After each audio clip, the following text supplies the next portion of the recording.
felt one time, then I fell again. I fell a third time, can't get away from the sin. I keep falling, then I come back to you, crawling, asking forgive me now, I'm ballin', knowing that I let you down, appalling. I don't wanna jeopardize my calling. When I hear your voice no more, I'm halting. I just wanna live in the world you're revolving. I am so imperfect, I'm getting involved in these flesh-tied friends, the blind consulting, pulling me away from the world and revolting. Asking for forgiveness is probably insulting, but you keep taking me back and you're vaulting. Give me chances.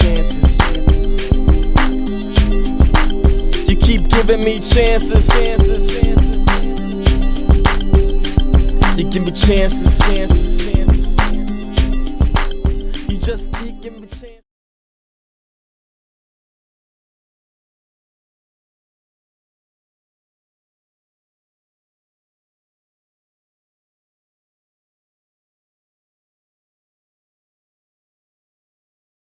King.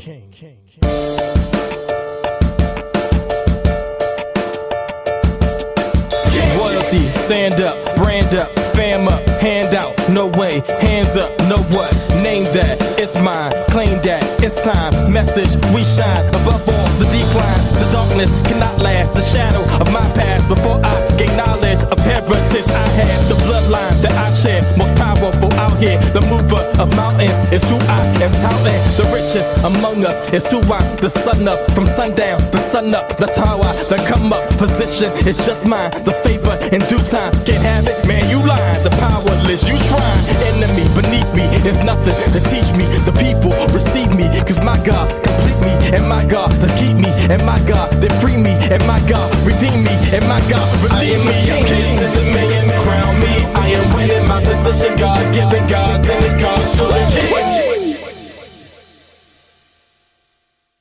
Ladies and gentlemen, once again, welcome to the Elevation Podcast. My name is Shawn Riff-Raff. I am definitely excited about the way everything is going. I'm excited about how, from my calculations, my definition of success, how successful the Elevation Podcast is. Obviously, it's my definition of success. It's not Joe Rogan's success, but that's not in my definition. So I'm definitely happy everybody listens and everybody sort of gets something out of it. And I think it's more important to me that I do something that is impactful than it is for me that I do something that is any other level of success. So that is super important to me. And I'm thankful for everybody that watches. Today, we have on a really cool guest. She does a lot of work and as she talks about women and does a lot of things for women. And I really want to bring her on so she can talk about the things that she does. The things that she do. I'm getting ghetto. The things that she does. Her name is Karena Calhoun. How are you? I'm good, Shawn. How are you? You see me getting ghetto, right? I saw you laugh. Okay. It's all good. Sometimes it happens. I can't say that to everybody. How are you doing today? I'm wonderful. How about you? I'm good. It is super cool. Now, last month in March was Women's History Month, and I did a lot of different things, a lot of different interviews about women. I think that what you do is super cool. You call yourself a mindset coach. I think that is an interesting way to say that. But so I'm gonna ask you about that. But before we do that, I want to do what I do all the time, which is talk about you for a second. I want to get some information from you about you, who you are, how'd you grow up, that type of thing. I think everybody we do these podcasts all the time, and all of a sudden we just start talking at people and telling them what they're supposed to do and not supposed to do, but we never let them know like who we are and how we came about this information. And there was a process of some sort that got a person to where they are, and I think that is super important. So I just want to know about you, Karena. Who are you and where do you come from? Tell us all of the good juicy stuff. Awesome. So, Shawn, currently I live in Richmond, Virginia with my husband. I call him my best friend. And so we're doing life together right now. We've been together for 10 years now, married for about 10 years now. And I grew up in Fayetteville, North Carolina, and I lived in Charlotte, North Carolina for about 17 years. Growing up, I am the oldest of uh, three children. I'm the only girl. My parents Fun. were in the military and stationed at Fort Bragg. And my dad, the man that I've known to be my dad all of my life, actually adopted me when I was Mm, about 9. He married my mom and adopted me. So growing up, I did not know my biological father. You can imagine all of the stuff I went through mm, growing up and into my adult life. I moved to, like I said, to Charlotte, North Carolina, lived there for about 17 years, had a daughter, got married, and my daughter is 23, mm, and started a career about 20 some years ago in the mortgage industry that mm. ended in 2019 when the owner was arrested by the FBI. Sweet. And so, yeah, now I am a mindset and life coach, and I love to help women. That is interesting. Um, of course, that's the story I want to hear about, but that's not what we're talking about today. Well, I will tell you, they're actually having his trial this week. So yeah, Really? it's a whole nother story. Yeah, How long were you in that before? How long did you work for that company before then? 7 years. Wow, Yep. that's that's super interesting. Um, Tell me about what is a mindset coach? How does one's mindset uh, able to be coached? So, life coaches typically help you set goals. Sure. They help you figure out what it is you want to do. And that's great. That's wonderful. But Shawn, as a mindset coach, I actually get you before you get to that point. And Mm, so there are specific things that there's so many things that people think and feel and go off of, and they use those things in their life to help hinder them. So they're actually hindering themselves. I like to call them self drive-bys. They're committing crimes on themselves, limiting beliefs, mm, imposter syndrome, which is really comparing yourself to someone else and feeling like you don't amount to anything. A lot of things that I went through in just growing up and even in my adult life, that it deals with your mind. And so mm, when you can come from a negative standpoint to a positive standpoint, it begins to open up things for you a lot better. A mm, lot of times people don't even realize they have these negative thoughts and mm, parameters. mm. So how does your process begin? Like, when you're coaching somebody, how does your process begin? Like, how do you know the person that you're dealing with needs a mindset, needs help with their mindset? Like, how do you know? Like, how do you evaluate someone? Well, I have an assessment that I give, and it helps to find out what their personality type is. Right.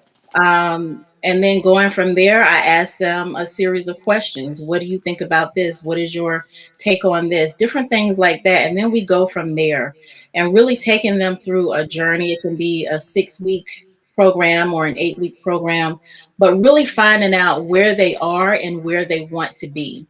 Mm, And honestly, it takes discernment. mm-hmm, It takes having gone through it myself. mm-hmm. Um, and so really focusing in on the things that they're saying and how they're getting stuck. Right. What kind of results do you get? Like, how do you know when it's worked? Like, how do you know, like, if somebody comes to see you and they say, "Hey, I need a mindset coach." How do they know? Like, how do I know if your coaching has been whether I'm winning or losing? Um, One thing I'll tell people, Shawn, is I can't do the work for you. No, Amen. you absolutely positively have to do the work yourself. You have Sure. to be willing to dig deep, and you have to be willing to change those mindset parameters. But I have people that come to me after the fact, and they're moving in their purpose now, Yeah. unhinged, just, I mean, just unchained, unhinged, and knocking it out. It's a process though. It's not an overnight thing. Even after an 8-week session, you're still going to be doing work a year later. Right. Yeah.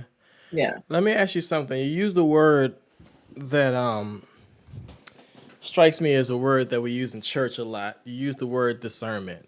How much, which leads me to believe, well, how much does faith play into what you do? So I don't advertise that I'm a believer, and I don't advertise that. I mean, we all, as believers, we should hear the Holy Ghost. Sure. I don't advertise that, but when people become my client, they end up getting Jesus, Yeah. you know, and that's it in a nutshell. Yeah. I know that there are some people that operate out of skill and experience, but that does me no good if I don't have him. So I have to use discernment. So so so it's safe to say that faith plays a big role, even if you don't tell everybody that you're because what you do is not necessarily faith based, but the Exactly. person who does it has a strong has a strong belief system. So I don't have to advertise that I'm doing, that this is what I'm doing. I just walk in it, and it is I am who I am, sort of thing. Absolutely. You hit the nail on the head. That is absolutely what it is, because I don't care who you believe in. I don't care Sure. what God you claim, he, she, otherwise. But for me, I operate in the calling that God has given me. That's really good. So you also mentioned that when you were talking at first, you said that you've been married for 10 years. What which means you got a little experience under your belt. You know what I mean? What do you how does a person's relationship come into play when when you're coaching them, like, is it often that the person you're in a relationship with is I hate to ask this question like this, but lack of better terms, is messing up your mindset? Um, I'll give you this analogy that I give often. When you are really digging deep to unveil who you actually are, who God ordained you to be. And I'll just say it honestly, that's what I believe. God has ordained you to be a certain person. Sure.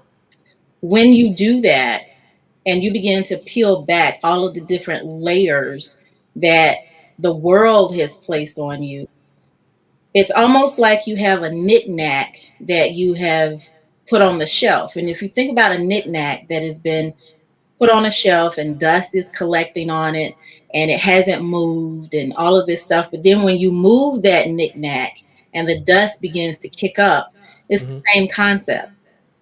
The people around you, when you're changing your mindset to what God really wants, to who you're supposed to be, there's going to be some debris that's going to kick up. And Sure. so you have to be willing to really be molded into who he wants you to be authentically, and not go back to being who you were so that you please other people. So I think it has a huge impact on it. Thankfully, I've not had anyone come back and say, Karena, this just tore up my marriage.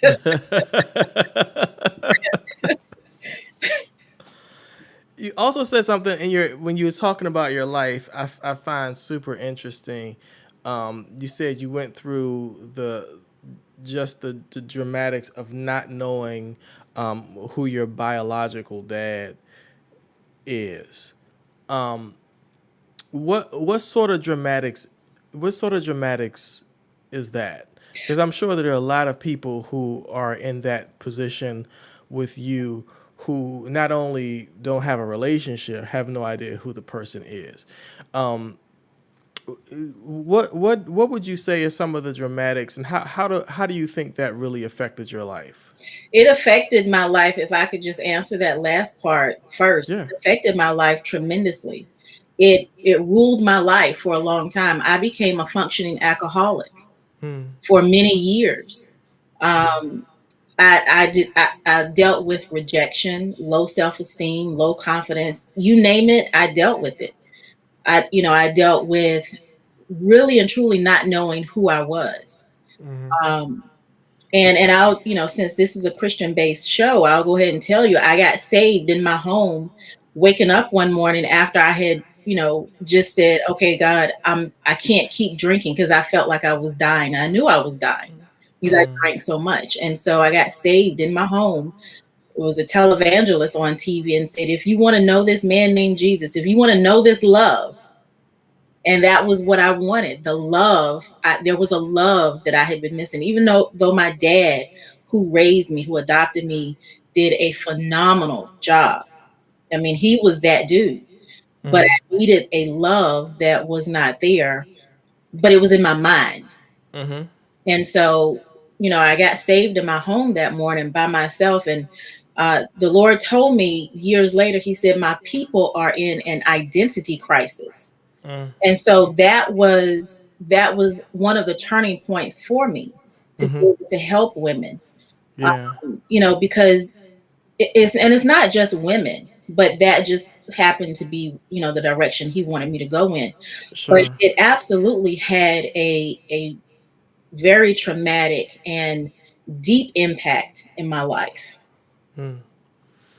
Do you think that so coming out of, you know, not being employed because your employer got arrested, and then turning your life to wanting to coach people, do you think that that you know that coming through the feelings of not knowing your biological dad, and not knowing your biological family, um, do you think that that is what kind of pushed you to the point where you're encouraging people to be their authentic self?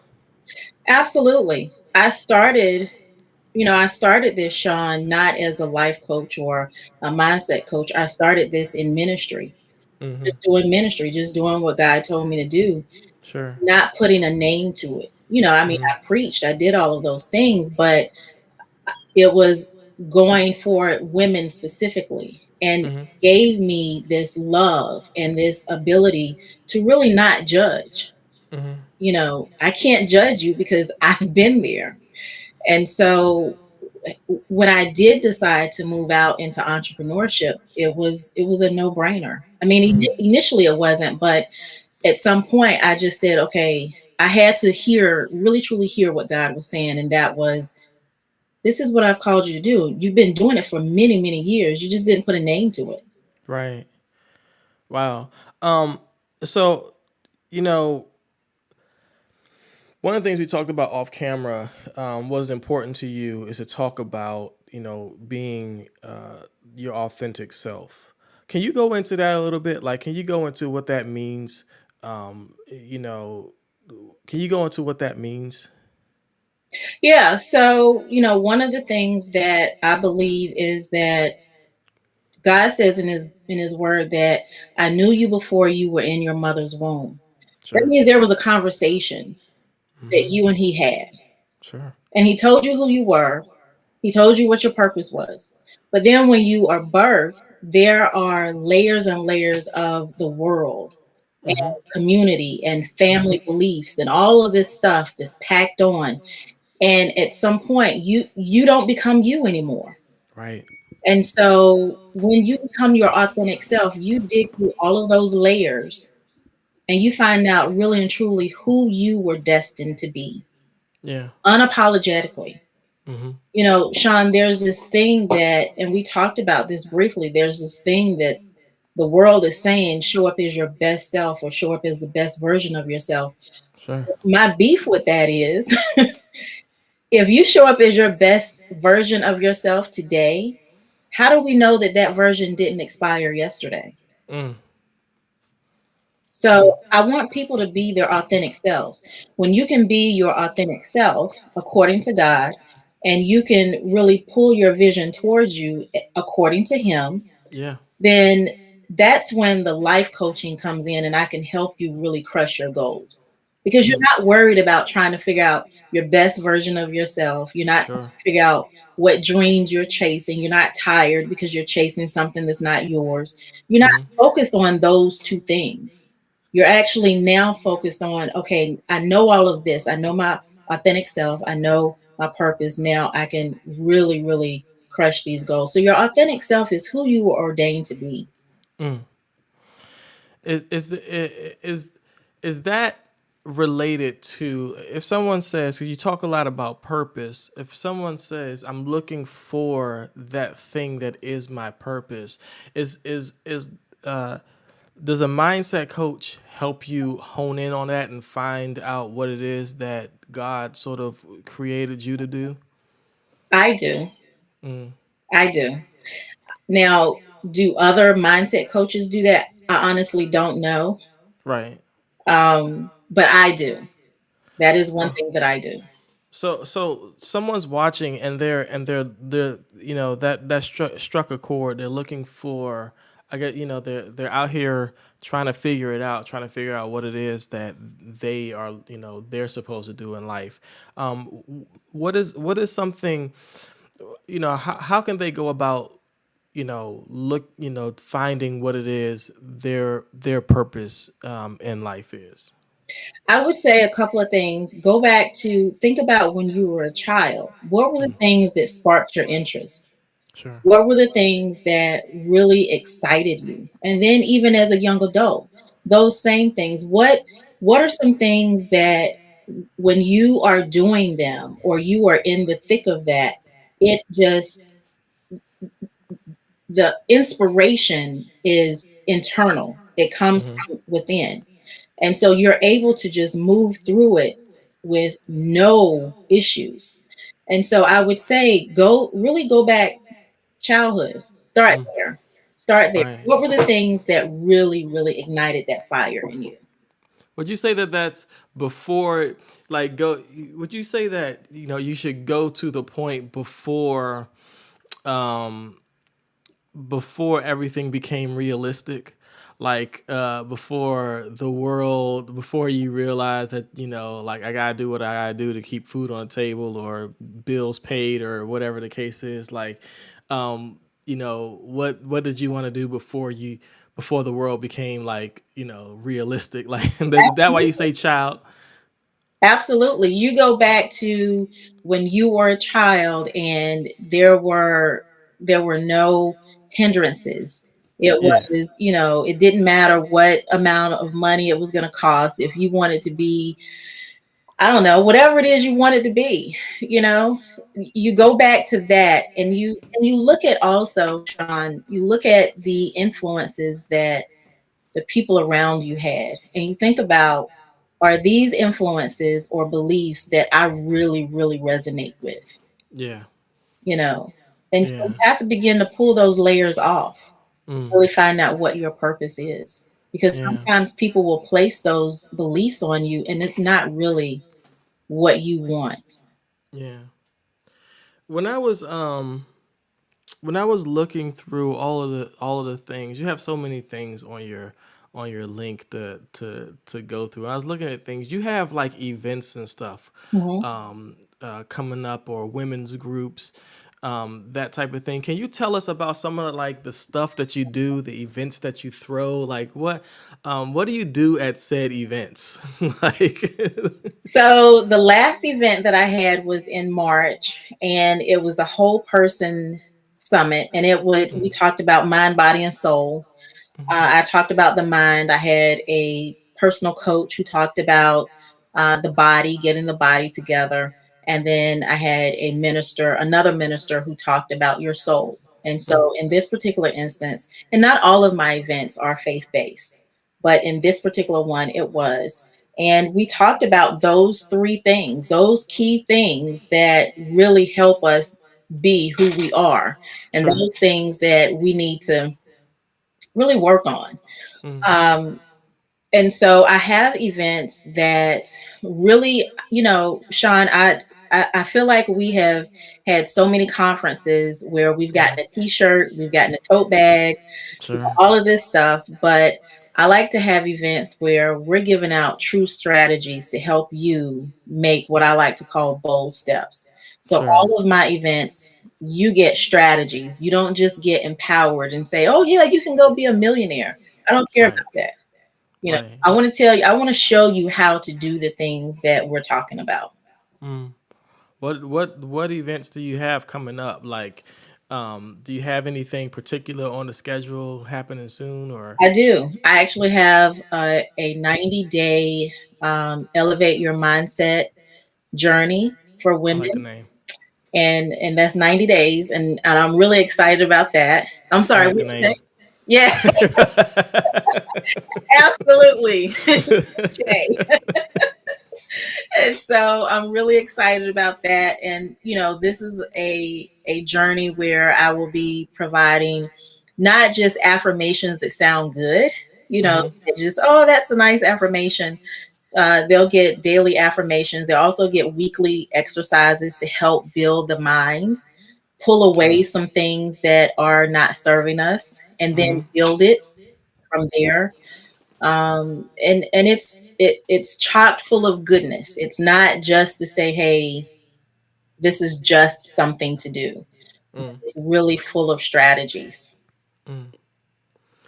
I definitely hope that people connect with you. So I have your link here. It's been there the whole time, but just in case people didn't uh, weren't didn't see that, uh, just let me point it out. Her link to get in contact with her is here, right there on the screen, right above her head. I want to ask you a question I ask everybody. I didn't tell you I was going to ask you this before time because I wanted to catch you off guard. So I always want to get the first thing that comes to your head. So I always ask people if there was one thing about the world that they could change or that they could somehow fix, or however you want to interpret that. If there was one thing about the world that you could change, if you had the grace, if God gave you the grace and say, you know what, this is one thing, you can fix one thing, what would that be?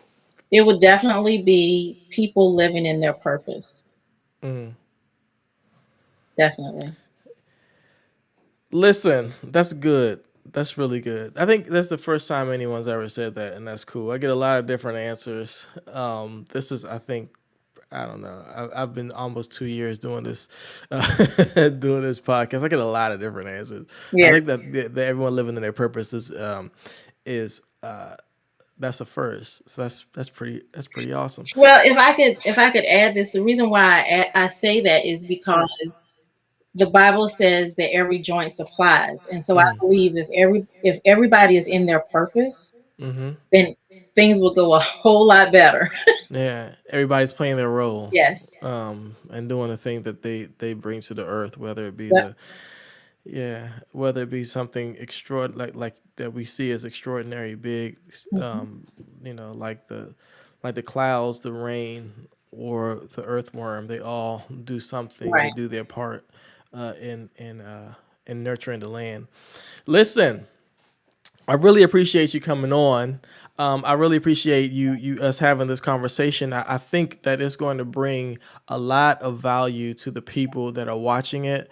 I definitely am excited about sharing this with people. I hope that those who are watching or those who are listening would visit her website and check her out and see all of the wonderful things she has going on. Connect with her on social media. All just your social media is on your link, right? Absolutely. So she's on Linktree. I don't know how to do this. It's linktr.ee. Yes. So linktr.ee/Coach Karena, Karena. You guys check her out. This has been the Elevation Podcast. Thanks so much, Karena Calhoun, for coming on. You're welcome. We do this we release every Tuesday at 7:30. Thank you so much for watching. We'll catch you guys next time. Peace.